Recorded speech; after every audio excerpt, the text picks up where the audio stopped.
already. We're still waiting for a few more people to join, but all the main participants are here. Welcome, everyone. Charles, our respects. Wonderful. Good day and blessings to everyone.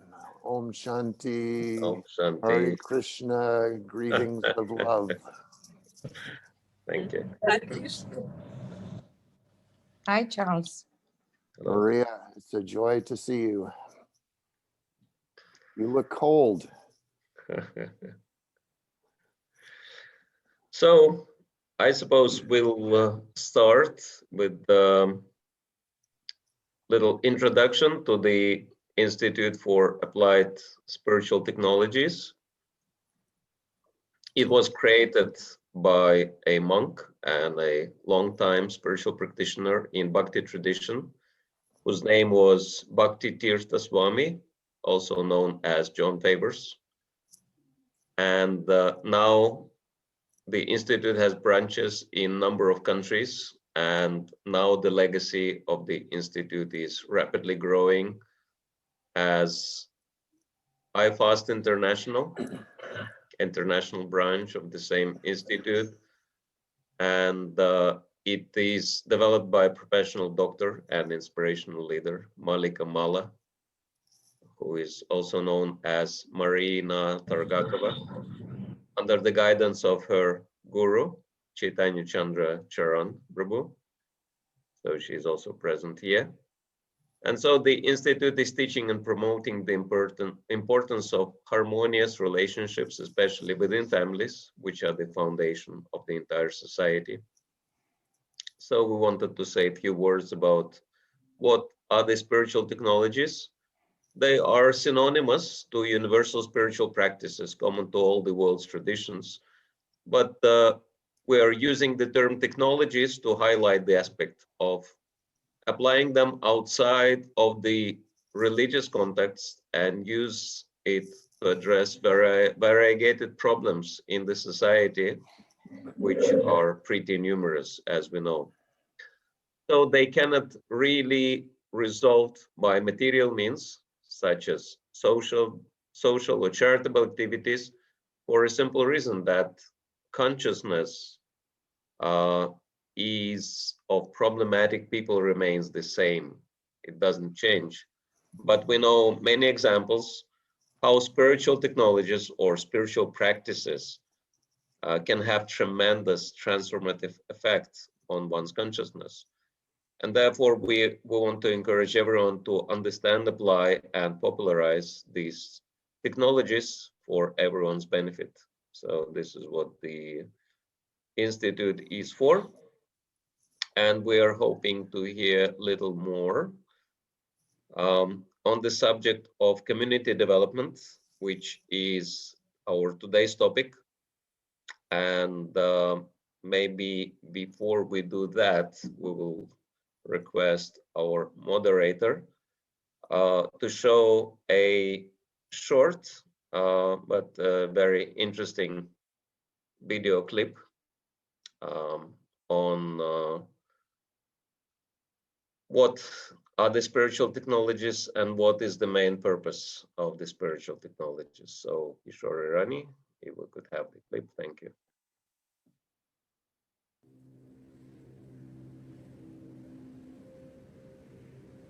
When we divide, we cannot coexist harmoniously. We lose contact with children. Conflicts and interfaith disagreements arise in our society. We see a tremendous decline in family values.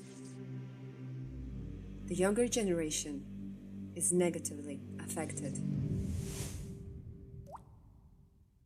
Divine love unites.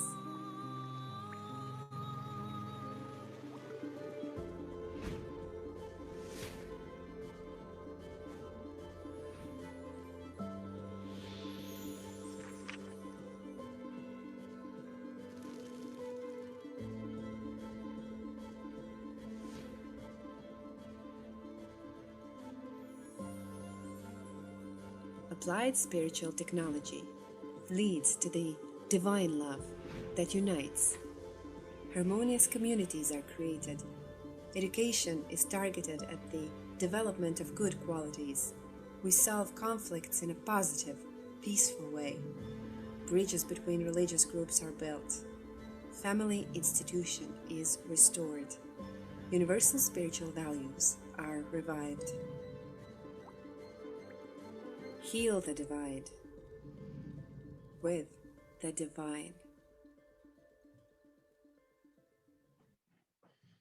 All right. So I hope the message of the video clip is very clear. Let's heal the divide with the divine. And the creator of this video clip, Amir Sundari from Ireland, is also present here.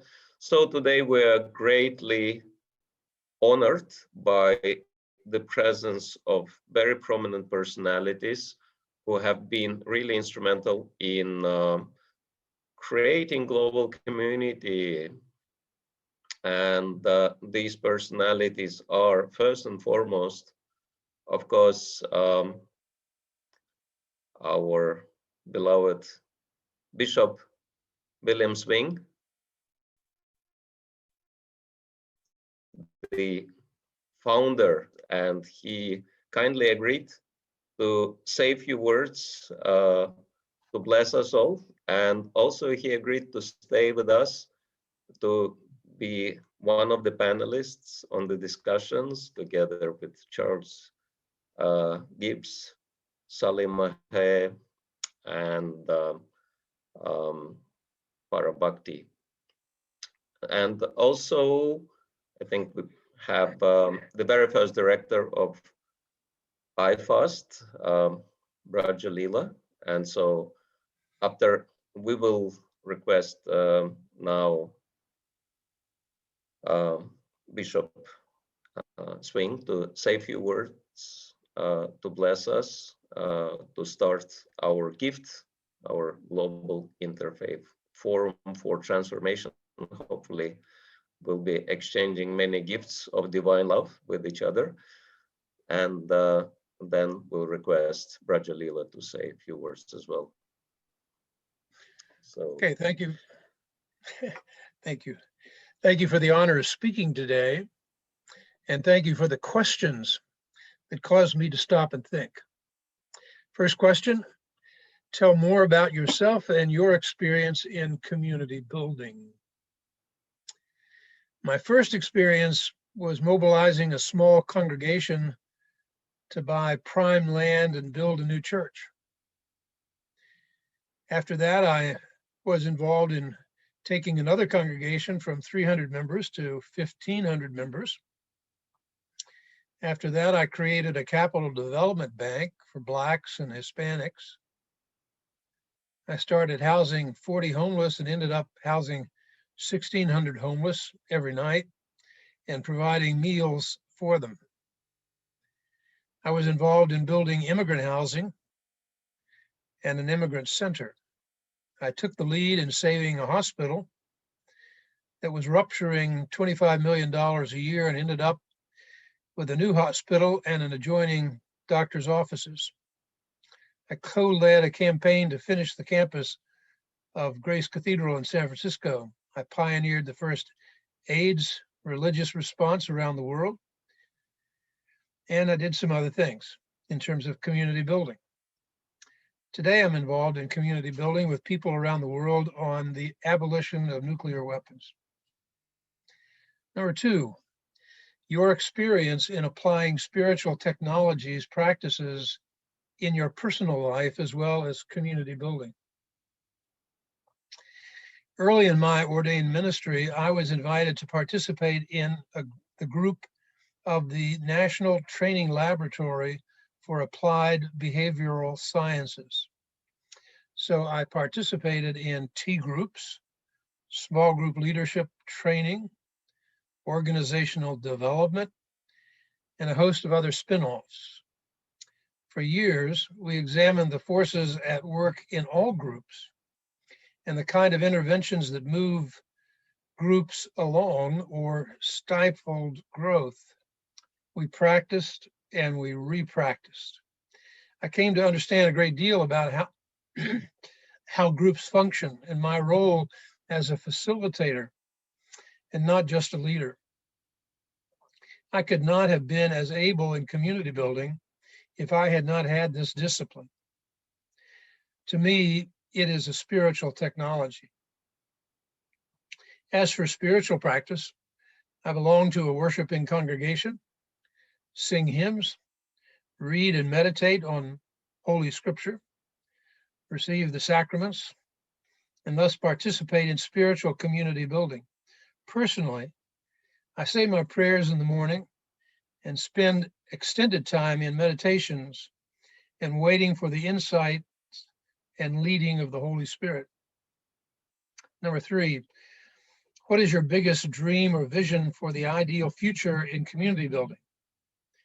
What could be the main thing helping to realize it? Well, I worry about the place of truth in our society.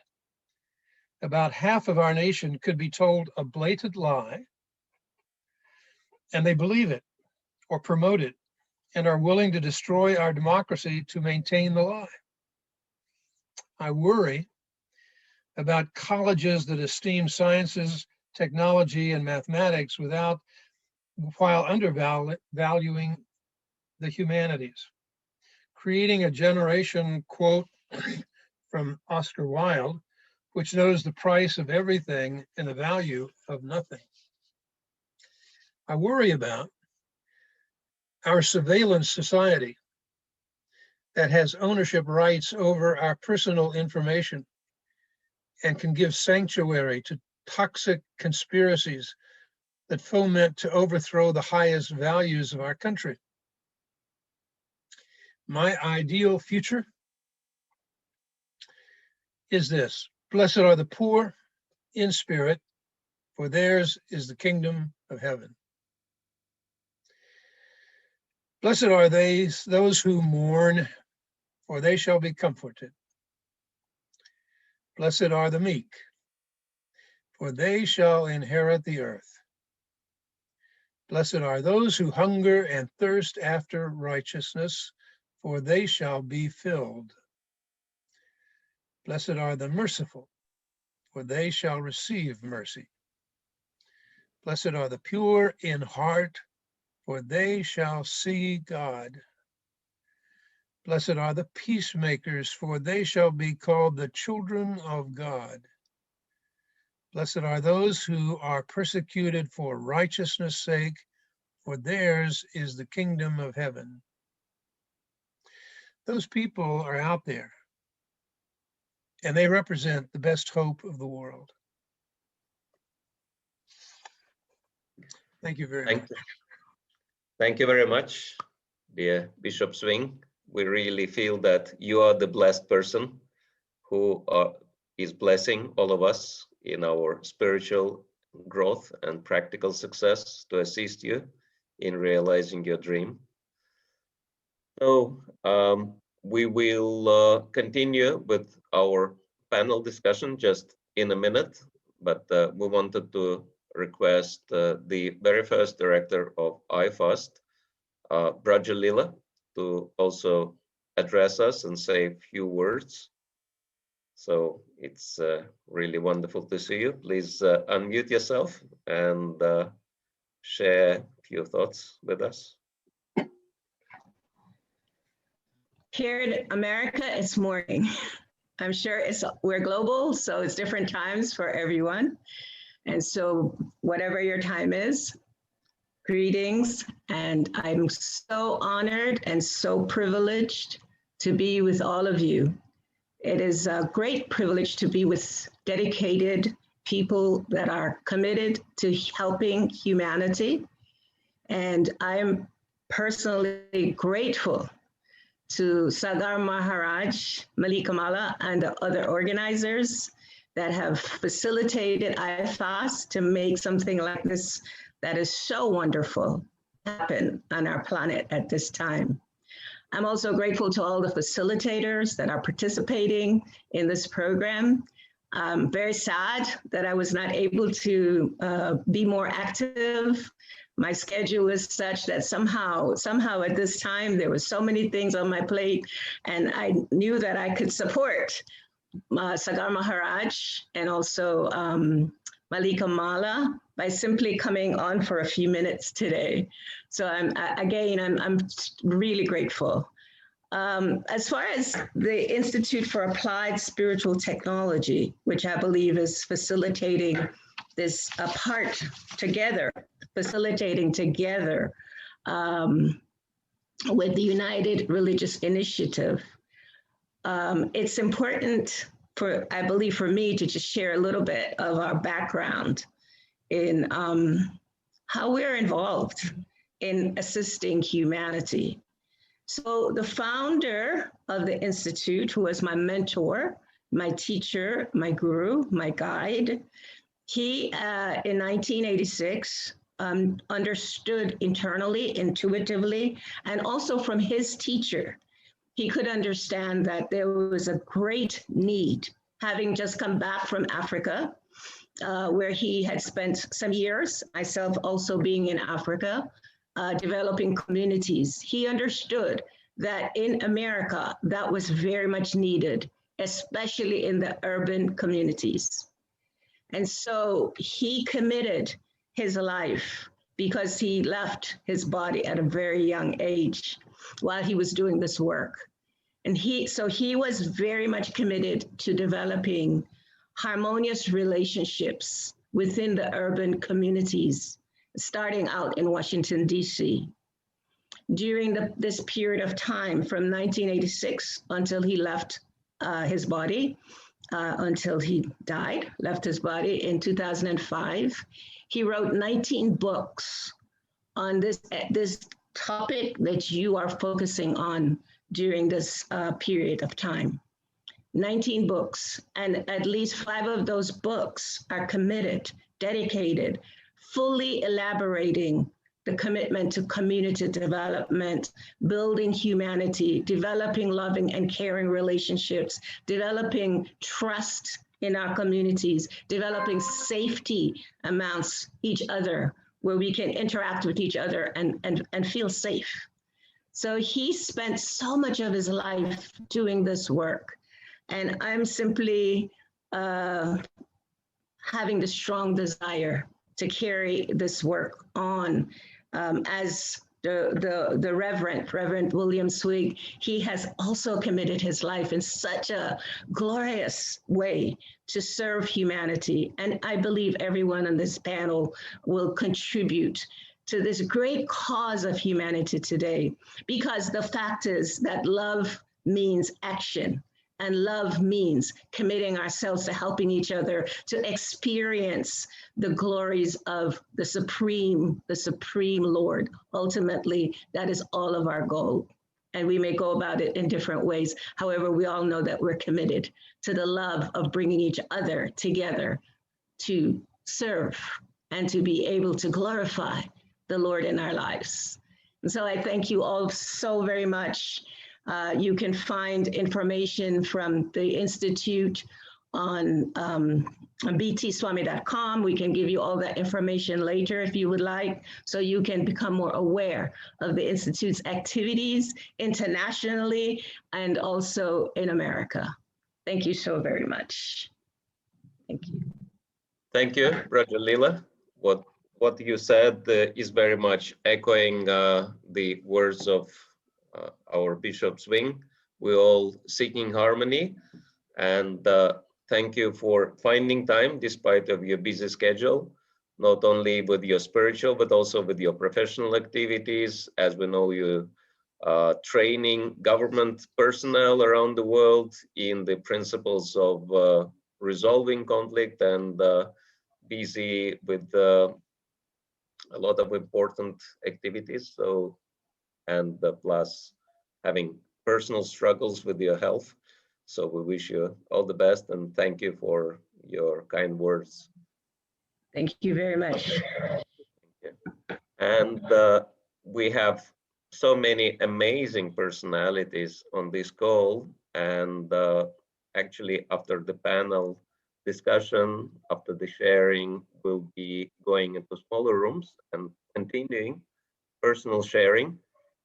And we have the privilege and honor of the presence of Reverend Charles Gibbs, who has been the very first director of the United Religions Initiative, and under the encouragement of the Bishop Swing, he developed URI into amazing global network by his many wonderful qualities, and we had the privilege of having a little bit of a personal exchange with him, and we know that you'll be very pleased to hear what he has to say. Thank you, Charles. You're welcome, and greetings to everyone wherever in the world you are, whatever time of day it is. It's a delight to see many dear friends. I've become more and more cautious about saying old friends because, in fact, a lot of us are kind of getting old, and it is a blessing to have had many loops around the sun. And to see some younger people who bring so much wisdom at a young age, it takes my breath away, honestly. So much positivity, so much a sense of what is possible. I feel that it's the responsibility of people at my stage in life to help support that youthful vision of what is possible, and to lend whatever experience I can to help that flourish in a vital way. I'd like to thank IFAST and URI for hosting this. As I was sitting here, it hit me that the Institute for Applied Spiritual Technologies has one of those technologies in its name as a declaration. I fast. Well, I think fasting is, in fact, an applied technology in just about every spiritual tradition.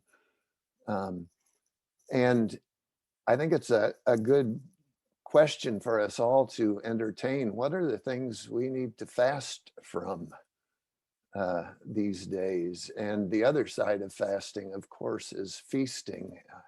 What are the things we need to feast on? So I'm just going to pause there for a moment to check. Would you like me to go through all three questions in sequence? Are we alternating? How would you like to handle this? Well, since our bishop answered all the questions in one go, we might follow the same pattern, and then we can go into free discussions after that. All right. Well, I will do my best. The first, just to remind everyone, sharing expertise and or research and interest in community building. For me, building community, I think, has been, and being part of community, been a part of my life from my earliest days. To me, what's the first thing about community is acknowledging the people in a community. It would be great, and maybe we will have more chance for this in the small groups, but to really connect with each other, to see in each other the extraordinary human being that is behind this surface we come into life wearing, this costume. When I had the privilege of meeting with a smaller group before this call last week, I shared a story that has been an important part of my sense of community. And it has to do with my younger brother, Eric. He was born with Down syndrome. He was born at a time when the medical professionals, in their wisdom, referred to people with Down syndrome as mongoloid idiots. My mother was told that she should put him in an institution because he would never be anything but heartache for the family. You can't build community that way. You can't build community by putting labels on people and choosing to exclude them because of the label they have, what they look like, how they talk, what they believe, who they love. You just can't do it. My brother lived a relatively short life. He was 33 when he passed away. He had been diagnosed by the medical professionals as having a mental age of 4, which is another reason to dismiss someone. My goodness, if he's only as smart as the 4-year-old, what's the point? And yet I discovered that you can do a lot with that mental age if you practice at it for 33 years. And one of the things he practiced at was loving other people, reaching out to other people, seeking to engage other people. At the memorial service for my brother Eric in the church our family helped found, the place was absolutely packed. And after the service, as people left, person after person would stop and greet the family and say something like this. When I first came to St. Dunstan's, one of the first people to come up and greet me was your brother Eric. And he was so different. It was hard to understand what he was saying because his accent was a little strange. He looked strange. And all I wanted to do was to get away from him. I'm not proud of that, but that's what it was. And so I quickly went somewhere else. And I would have stayed that way, except he would not let that happen. He kept coming back to me. And finally, I just had to take the time to get to know him a little bit. And I'm so glad I did, because knowing your brother changed my life. He opened me to see other people really in the image of God. I'm not perfect at it, but he taught me that lesson.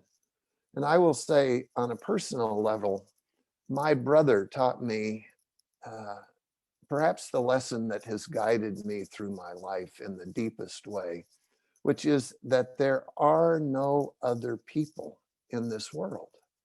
There just aren't. We are all sisters and brothers to each other, and not the kind that you read about in old tragedies where this one's trying to kill that one so he or she can have more power. We're called to be the kinds of sisters and brothers who love each other, who support each other, who do their best to realize the best that is in someone else so that we can realize the best that is in ourselves. In my tradition, I've always thought of that as seeking and serving Christ in all people. So a spiritual technology for building community for me has always been in those words, seeking and serving Christ in all people. When I was privileged to be the founding director of URI and spent 17 years traveling all over the world, that was always what I led with. No matter how strange the place or the people, it was trying to see that spark of the divine, to connect with that in other people and evoke it, and evoking it in others to find it more present in myself. When I was in my 20s, the last time my hair was this long, I've fasted on barbershops during COVID. That's one of the things I've fasted on. So I'm wearing what I call my COVID scruff. When I was in my 20s, I had a little book that was put out by a Christian peace organization called Pax Christi. It had a saying for every day of the year. And I would carry it around in my pocket and open it and read the saying. It's been a long time since I've had that book, and I've forgotten everything except what it looked like and one of the quotes in it. The quote was attributed only to an anonymous Methodist missionary who said simply, "Whenever I go into a new community, the first thing I do is to take off my shoes, to remind myself I am on holy ground. Otherwise, I might make the mistake of believing I brought God with me." That for me was another guidance. And if the first is asking that we see the spark of divinity in everyone, the other is to cultivate a certain appropriate humility that recognizes that. So we present in a way that recognizes the divinity that is within everyone, that is within, I believe, all of creation, and do our best to help raise that up. Another spiritual technology, I hope someone's paying attention to time and will wave, because the danger with doing all this at once is that I could go on way too long. So please let me know when I start to do that. Bishop Swing and I once had the great joy of journeying together to the hometown of one of ISKCON's bright lights, known to us initially as Dr. T.D. Singh, known within the ISKCON community as Damodara Swami. And while we were there, we had the great joy of being part of a community of people of different faiths who went on pilgrimage to different houses of worship. We gathered early one morning and we journeyed to a Sikh Gurdwara, where we shared in prayers and were given a lovely breakfast at the Sikh langar. There were a few Sikhs in the group. Everyone else was from some other faith tradition. It was a chance to be welcomed into someone's home. I won't remember the exact order or maybe even all the places, but I know we had the great joy of being welcomed into a Jain temple, being welcomed into a mosque. We went through 2 military checkpoints to get to a spot of earth that was sacred to the indigenous people, but as with land that is sacred to indigenous people in so many places of the world, it had been taken over by other people who controlled it. And so to be able to go into that sacred space, the native people whose space it had been needed permission. We went there and prayed outdoors. We went to a Baha'i house of worship and ended up at the ISKCON temple that Dr. T.D. Singh's community was building. And in each place, we shared prayers. For most of the people at any one place, they weren't their prayers. They weren't the prayers of their tradition, but I think we all recognized that in each other's prayers, there was an approach to what is most holy, what is most sacred. And that sacred source is a source that calls us to love and care about each other. I am always moved and was moved again as Bishop Swing read the Beatitudes that Jesus taught us about how we're called to care for people. That is a spiritual technology, it seems to me, that is well worth paying attention to, turning strangers into neighbors. That's one of the things my brother Eric did. He turned strangers into friends. Ideal future. Well, I would pray, and I have worked for an ideal future where love is not only something I believe is sovereign in the universe, but it is manifest in people's lives in the same kind of completely unreasonable way we believe God loves us. No matter how well or poorly we're doing on a given day, that love shows. To see a world where there is a peace for all, where everyone has the opportunity to thrive. None are left out, none are oppressed. And maybe the last thing I will say, one last quick story that illustrates what for me ultimately is at the core of this. It was maybe a year after September 11th and the terrible things that happened on September 11th. You don't even need a year. You just say 911 September 11th and people know immediately what happened. And it wasn't just what happened then, it's all the things that happened afterwards that arguably caused far more damage than those events. But about a year after, I was in New York City for a meeting. I had to get to the airport very early to fly home. I got out to the street about 4 a.m, hoping I wouldn't have to wait an hour to get a cab. Immediately, a cab came swerving around the corner, and I thought, my goodness, there must be an angel behind the wheel of that cab. And sure enough, there was. The angel was a Pakistani Muslim man. As we got talking, he explained how hard things were for him in the United States after September 11th because he was a Muslim. He said he'd been fired from his job. He was an accountant.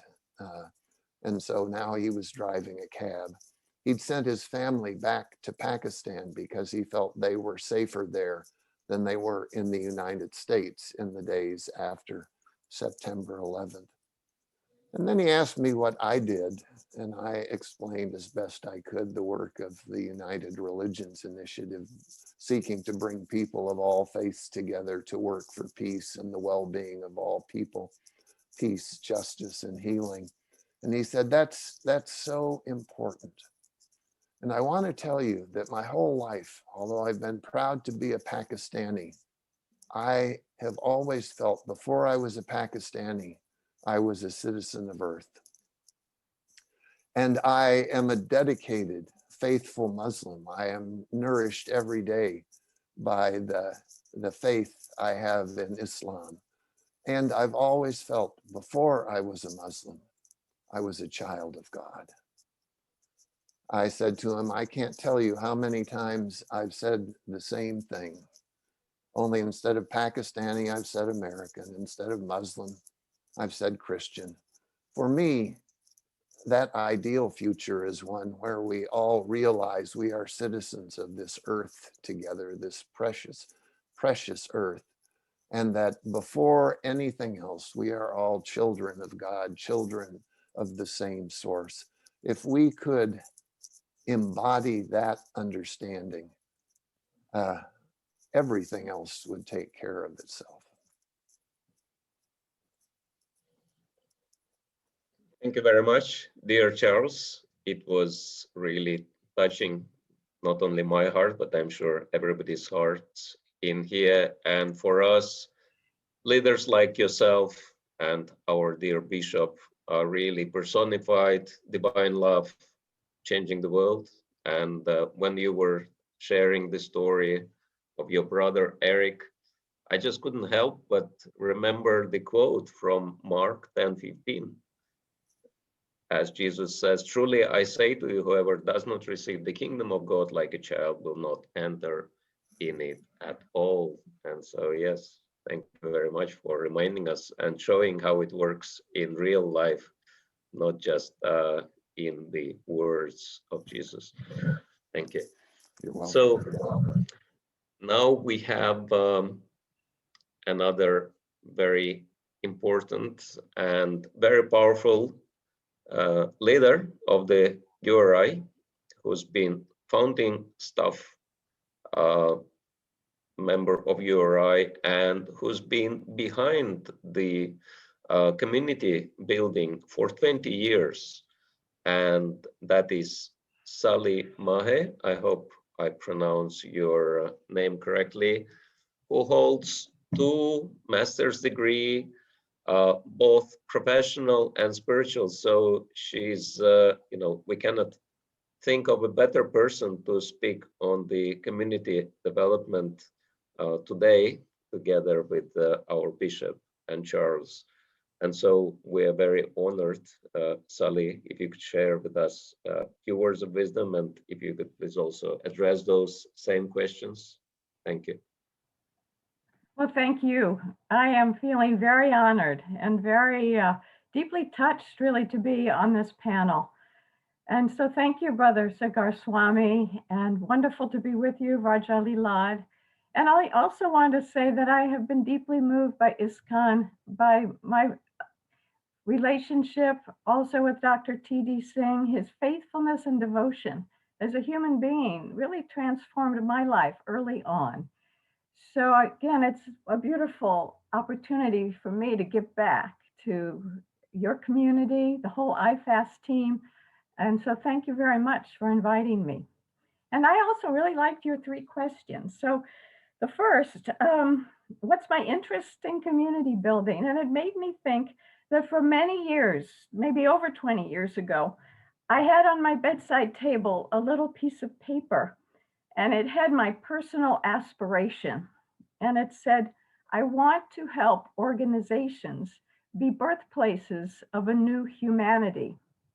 And I remember, I'm not really sure what that means, but it just seemed obvious that since millions of people spend most of their active years working within organizations, that these places needed to be places of transformation, where the human spirit was allowed to flourish, and where people were recognized and their special qualities were appreciated, and they were really given a chance to grow to their full potential.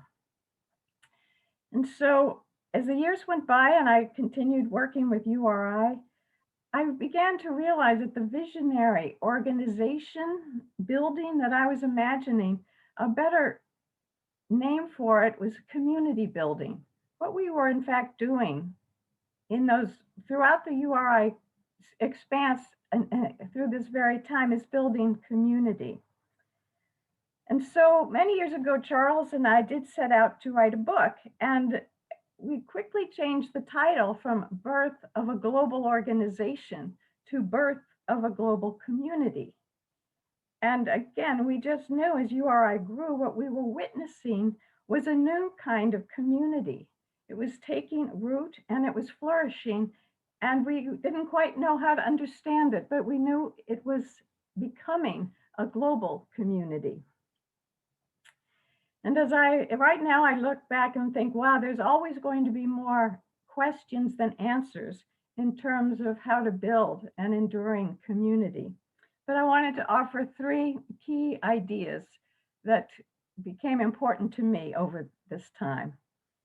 An enduring community is held together by shared purpose that people deeply value.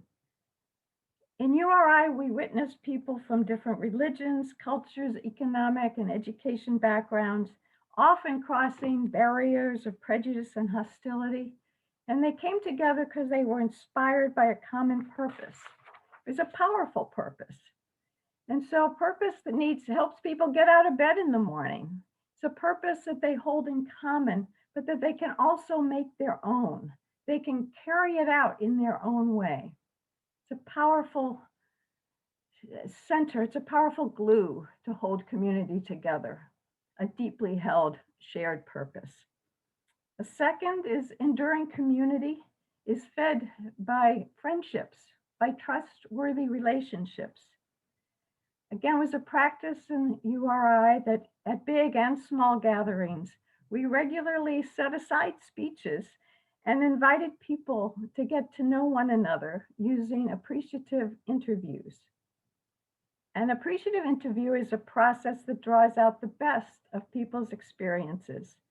It asks about their values and their passions, and it invites people to dream a future of their dreams. If the world could be just the way you wanted it, how would it look? How would we get there? What could you do about it? So as URI community grew over the years, we really did witness a surprise of some energy that didn't stop. It was called the surprise of friendship. And when tensions over authority arose within the management structures, it was the relationships of love and care and mutual respect that really held our community together. Third, an enduring community is fueled by deep faithfulness. People who realize that we are answering a call to service that is bigger than our individual ego and more compelling than even the passion that we have to make the positive changes we desperately desire. We were able through URI to include many expressions of faith and convictions. And we often opened and closed meetings with prayers and practices to get to know and to respect the various traditions. But we also went deeper. We imagined that at the center of every one of these cooperation circles and at the center of the regional and global offices, there was an empty, sacred center. It was a place where people, as Charles mentioned, took off their shoes, literally and figuratively, where people entered in silence and they learned how to listen with their hearts and souls. So I am still learning how to find that sacred silent center inside of me. And I'm still discovering and curious how to nurture steadfast faithfulness at the heart of community. But that's why I love your second question, talking about spiritual technologies. Because I've always wanted the life of the spirit to move into the secular life, whether it's government, education, organizations. And I was really blessed to find a quote that I want to share with you about the spiritual technology of solitude. Henry Nouwen is a Catholic priest. He's a writer, theologian. And after nearly 2 decades teaching at the finest universities at Harvard Divinity School, he went on to work with individuals with intellectual and developmental handicaps at a place called L'Arche Daybreak Center. But I recently read something he wrote about what I will call the spiritual technology of solitude. He said, "Solitude is where community begins. That's where we listen to God. Sometimes I think of life as a big wagon wheel with many spokes. In the middle is the hub. Often it looks like we're running around the rim, trying to reach everybody. But God says, start in the hub, live in the hub. Then you will be connected with all the spokes, and you won't have to run so fast. It's precisely in the hub where we discover the call to community. It's remarkable that solitude always calls us to community. In solitude, you realize you're part of a human family and that you want to lift something together. So he says, why is it so important that solitude come before community?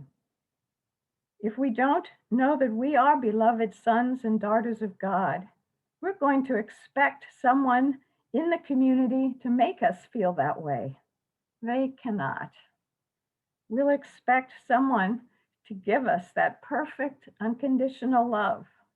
But community is not loneliness, grabbing onto loneliness. I'm so lonely and you're so lonely. No, it's solitude grabbing onto solitude. I am beloved and you are beloved. Together we can build a home. He says, sometimes you're close and that's wonderful. Sometimes you don't feel much love and that's hard, but we can be faithful. We can build a home together and create space for the sacred. So I want to take just a minute here. Here we have been sitting, and I'd like for us to just take a minute to make space for the sacred and to have just a teeny experience of solitude. So again, I ask you as you're sitting to sit comfortably in your chairs. And let's take a first deep breath, a gentle breath. Let your eyes move into soft receptivity. Become aware that you're softening your grip on your thoughts, and even your listening is softening. With the breath, I'd like you to raise your arms up overhead slowly.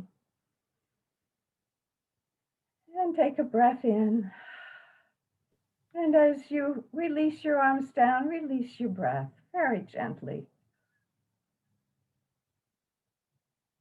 You can close your eyes if you like, or again, leave them softly open. Now this time, a little deeper breath. Down into the heart area, filling up the chest. As we raise our arms, we just simply allow a bit of fresh energy, stillness to come into us. And we relax, releasing our arms down again. Become aware that maybe there's a subtle difference in the energy within us at this time. Again, inhale deep inside, we raise our arms up, hold, and again, gently as we release our breath, release our arms down. And hold a second.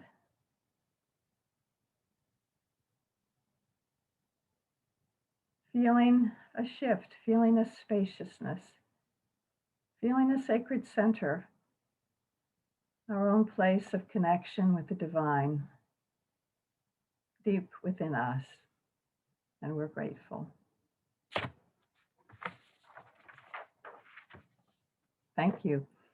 And I do want to get to the last question because I was inspired by a young man from Afghanistan. He was the head of a cooperation circle there called AYAPO, or Afghanistan Youth Leadership Peacebuilding Organization.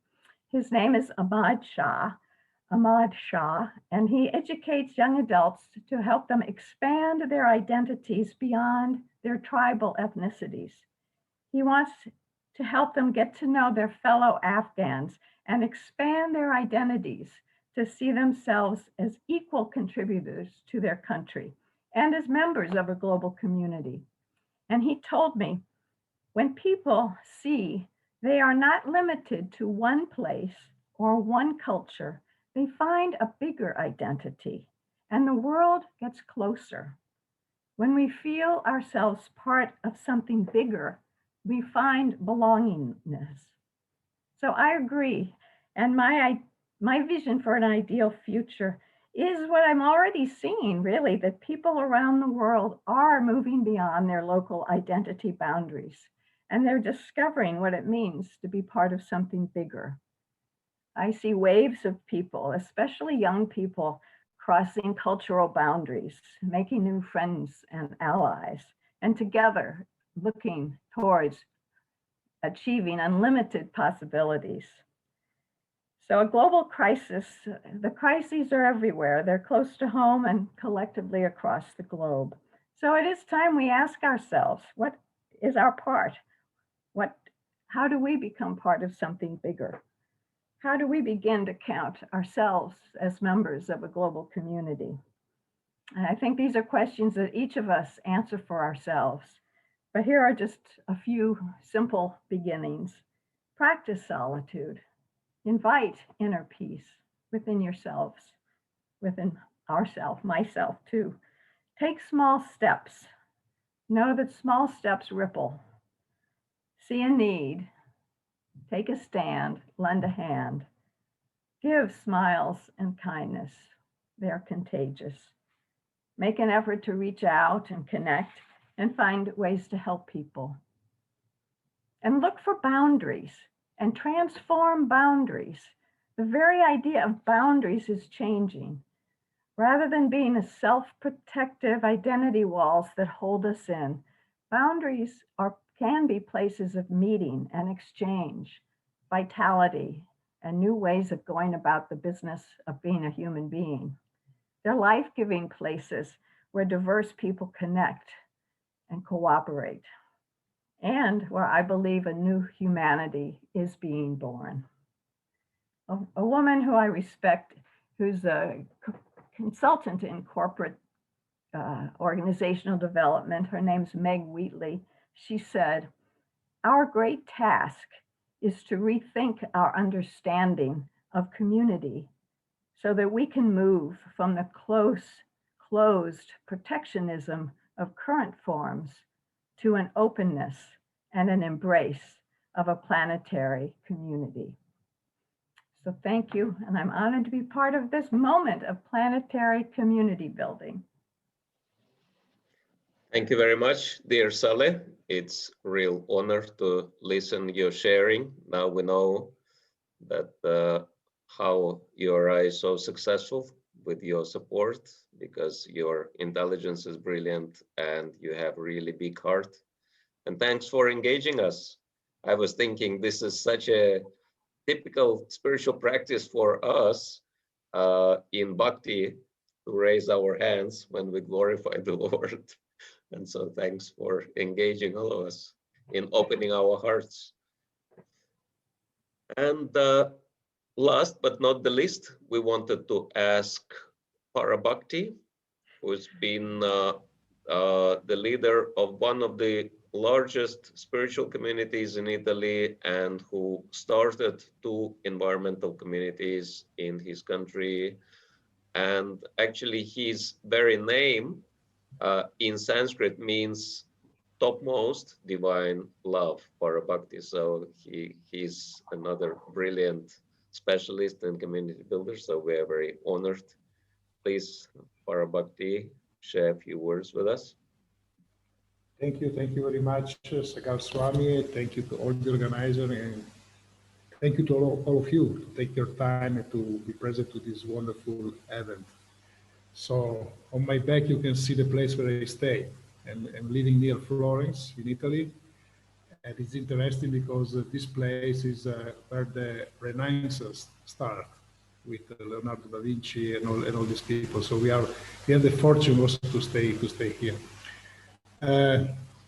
I joined the spirituality. I joined this Hare Krishna movement when I was 16 years old, very old. But my story was going a little before, because when I was very young, I was always interested to see the different aspects of the spirituality. I was really looking to go more deep with the priest. My dream was to meet Imam, Rabbi, Brahmana, all these people, just to share wisdom, to get wisdom from there and get direction and spirituality. That was something that was guiding always my life. And it's interesting because when I was very young, I think I was 10 or 11 or something like that, I was very curious. And one of my mentors at the time was a Catholic priest, a Salesian, that you know that are missionary mainly, these people. And this man, this priest, he was practicing yoga, and he was studying also ancient culture of India, and was the one who was inspiring me and just giving some books, helping me just to understand that the spirituality is not confined to one specific religion, but it's something much more broader. So this my research at that time was quite strange, because I'm talking about more than 40 years ago. It took me in my actual choice, that is to become part of the ISKCON of the Hare Krishna movement. And after a few years that I was involved like a brahmachari, student, living like a monks, I got married. I also have a daughter. And I was engaging myself in different activity, of course, for maintaining my family, but also the interest And the desire also to help the people and to serve in the society was there. That's because it's written in my biodata there was founding an association for the protection of the environment and so on. But in the end of the last century, the beginning of this century, I got a very strong call to come back and be more active in the spirituality. That's the reason it took me back and took me back here in Florence, where I stay now, and to take more responsibility. More responsibility was in the way to serve people. That's and especially this big place that is behind me, this huge building. We have a lot of land. We have 200 acres of land, or 85 hectares, something like. We have forest. We have a lake inside. So many things. But this big project was really suffering because it was losing the identity. Because in the beginning, when our movement it bought this place, was mainly a residential place for people that would stay here. After the world changed, the situation changed, and here practically was completely empty. Empty, nobody here, lack of money, lack of resource, lack of energy, lack of everything. And when I arrived here, just because I got a strong call inside, it's how can I serve all this situation? How can I can do something just to change the direction? And some people, they were starting to come. Of course, always we learn from our text, for our scriptures, that people, they are coming, they are looking for something different. Someone looking for protection, other people are curious, other people are looking for knowledge, other people are just spiritual researchers, but any of them have something that they are sharing together. They are dissatisfied from something from the life. They are looking for something different. They are looking for care. They don't want the judgment. They don't want discrimination, and they don't want institution. That's very, very interesting, because I'm part of institution, and most of the people, they come to us and they don't want institution. So how to find the balance? That's also a big challenge. How do you want to build a community? And just to give shelter to them, to give them what they are looking for, at the same time, train them just to become more responsible, to take responsibility. That's one of the main challenges they found in building community. So in some way, the things that I always learn, they try to apply in my life. Listen people.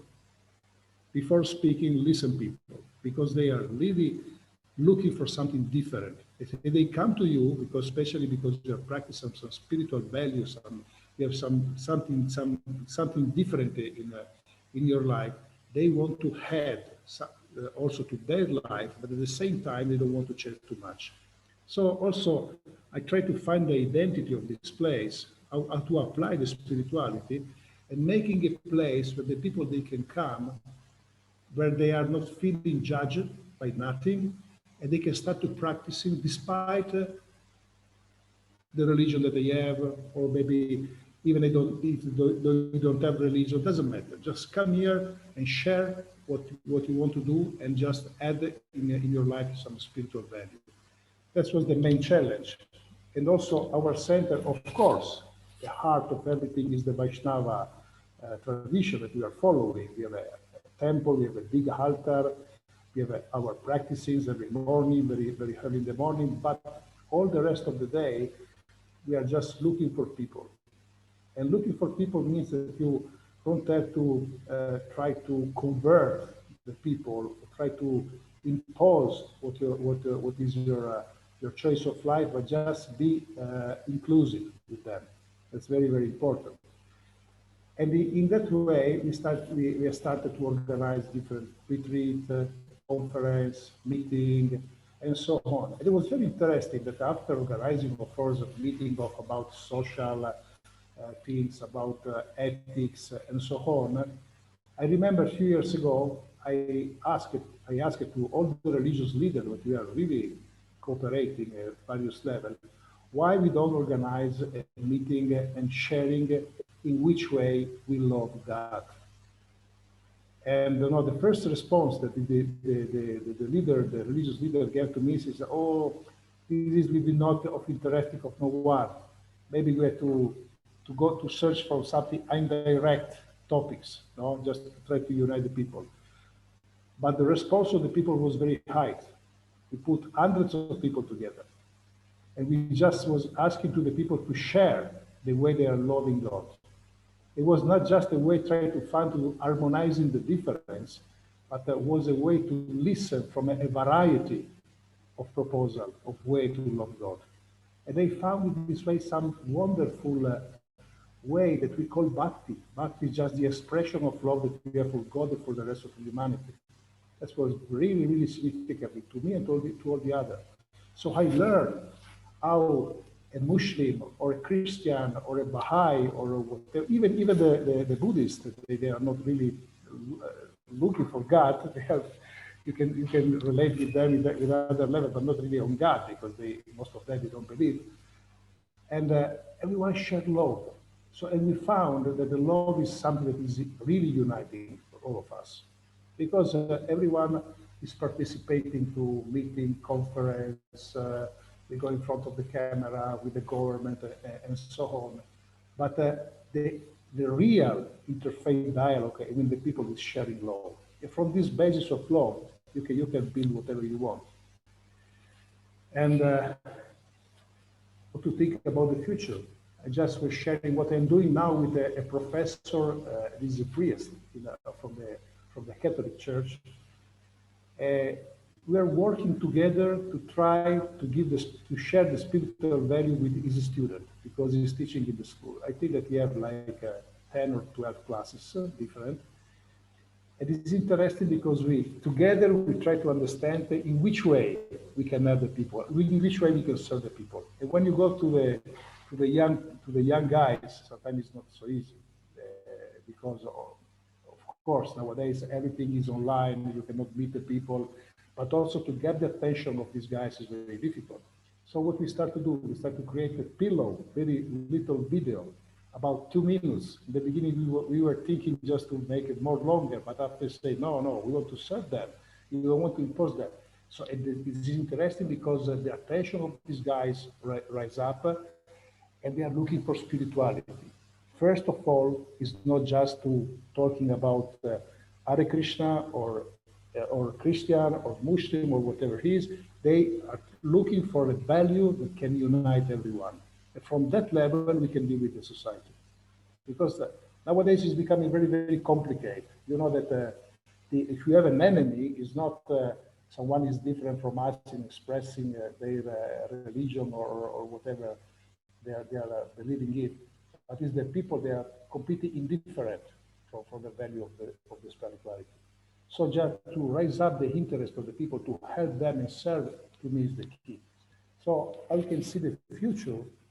The future, to me, dream is that even the institution, the government, and so on, they understand that the value of the spirituality is not just something that they have to do because there is a large number of people in the society, but it's something that is useful to them to have, just not only to control the world, but also just to give something different to really in the way to serve the people. I remember when I arrived here, they told you that the situation was very, very difficult. I asked for a meeting for the mayor. And when I came in front of the mayor, after a few minutes, he asked me, "What you want from me?" Because he was thinking that I was going to ask something, or give me this, give me that. He said, "Mayor, I came here only just to offer my service, to offer something to you. And if I can do something for this local community in this little town, that will be the best."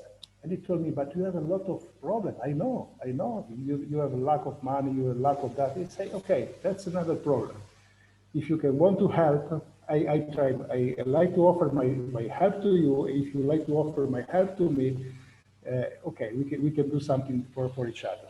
And he did, and we start to cooperate.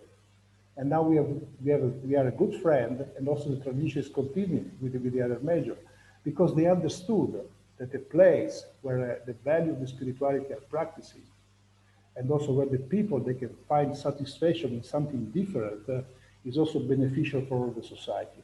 And by the consequence of this, they are inviting me, they are inviting other leaders just to attend not only interfaith meetings, but also just to give an example, we have recently means more than 1 year ago, because last year everything was blocked, just to design the future of all this area. And they come to also to me and they say, what is your idea? What you want to do? They say, put the man in the center. Just the development of the territory is very important, but put the man on the center. And by this little word, they start to do some law, some facilitation, just that can help the people to leave the territory in another way. Just considering that in the territory, there are some place for spirituality, there are church, there are mosque, there are Hare Krishna temple, and so on. And it's something not just that you go to visit because you are a member or of one tradition or not, but it's just something because you go there to find something different. Is an additional value also for the territory, for the life. So the dream, my dream is that two dreams. One is that we can become much more and more relevant in the real life of the people. And the other one is that we go more deep in our root, because if you go deep in our root, especially here in the Mediterranean Sea, you can find there is a lot of interaction with all the different religions. And if you go deep, deep and deep, you can find that the interconnection is so deep that they come very close to each other. So that's, of course, is another topic, but this is my dream, to go deep and find that from where we are really coming from. Hare Krishna. Thank you. Thank you very much, Parabhakti.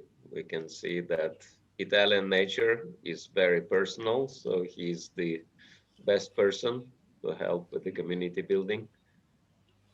And now we wanted to go into the most exciting part of our forum and become more personal with each other. And now we will request our moderator, Kishori Rani, to put us in smaller rooms